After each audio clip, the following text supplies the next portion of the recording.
CEO, Ronald from Creative Endeavors. I want to talk to you about bowling lots of games and kind of what to kind of expect during transition, things you can like take to advantage of. So like, watch here, so watch. So I got my man right here, this is Robert, one of our staffers, Robert Danz. He actually is bowling game 5 of a 6-game block.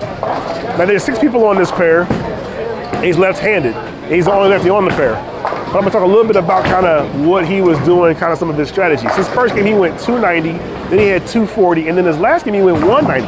But he had to make a ball change late because what he realized was he actually was struggling because the bowling ball changed, the transition changed him and didn't transition the way the bowling balls normally transition. So let me explain what that means. So essentially he started out throwing a vibe initially for his 290 and his 240 game. When he got to his 190 game, he realized that his ball wasn't hooking enough, wasn't recovering enough. He had actually got a little bit of carry down and wasn't being able to get the bowling ball to come back around the corner. So he switched and actually balled up. A lot of times what happens is bowlers will actually ball down because the lanes break down. In this case, he actually balled up to a stronger piece. He's throwing a kinetic, which is much more angular, and that's what allowed him to be able to then regain his shape, get a little bit more room for error, and allowed him to be able to bowl better since then. Now we just saw him shoot a Greek church, obviously, but he's been bowling better since he made that ball change. So now we're just going to watch a little bit about what he's doing, kind of see, you know, right-handed, left-handed, what does that really mean? So let's watch some more of the players on the pair. So here you got President-elect of the TNBA, Ron Sims. He's bowling too. He's got 894 through the 4 games. And you'll see he's definitely inside, keeping that ball kind of tight there, right? So it's a little bit tight there, but he's wanting to keep it more inside instead of just trying to wheel the whole lane, because the same problem, right? If he gets it too far to the friction, that ball's going to duck hook. You want to kind of keep it in the oil so that it doesn't overhook. That one hooked a little bit too much, but you want to be able to figure out this balance. And as you're bowling, the lanes are going to continue to transition, obviously. So it becomes really, really important to make sure that you're watching the people on your pair and what they're doing to help you get a leg up on what you need to be doing. Let's watch somebody else. So let's take a peek. So this guy's definitely deep inside, right? He's playing deep inside. So he's trying to play the hold, obviously. About to give it a little bit of loft, get it to the right, and help it holds, which is what it did.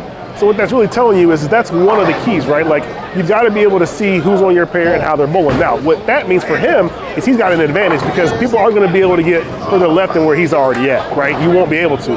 But people that are right of him are going to begin to experience some more transition faster. Let's watch somebody else. Now this is Maurice Moore. So he's a righty, but he didn't have the rev rate, so he has to be further right. He's got to be further right. So let's kind of watch where he's playing at. Definitely straighter, right? Trying to play the hold, was able to hold. So Danzy's back up on the right lane again. Let's see what he does this time. Like I said, he balled up to a stronger piece, wanted to create more angle, which obviously that worked to his advantage. So the whole thing is, when you're bowling on a pair, you've got to be watching what everybody else is doing. If people are left of you, then you want to kind of get left as well. If people are right, then you kind of want to stay right. If you are in that middle, you see a lot of transition because you're getting people from the right getting at you and people from the left getting at you. Just watch somebody else.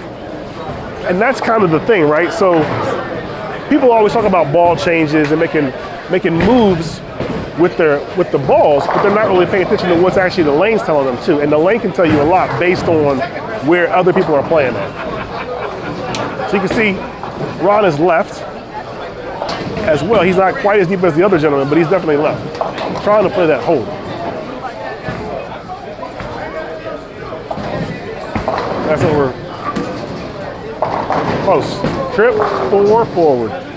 You like that one. So you can see that he's, in between 4th and 5th arrow right there. So he's definitely left. That means the lanes are broken down enough that they're able to do that. When you begin to move left, you need bowling balls that are more angular, not continuous and not traction. You want an angular ball so that it gets down the lane and then it can make that move to come back. If you can't get that around the corner, it won't carry. Let's watch somebody else. So remember, this is the lower rev rate. This is the lowest rev rate guy on the whole pair. So he's got to be further right. He's still trying to play that hold though, right? So that's in between 2nd and 3rd arrow, playing the hold. Good. Now we'll watch Tyrone Stevens. Tyrone's got a little higher rev rate, but he's going to have to be a little bit further left, so we'll kind of see where he's playing at. So in between 3rd and 4th, close.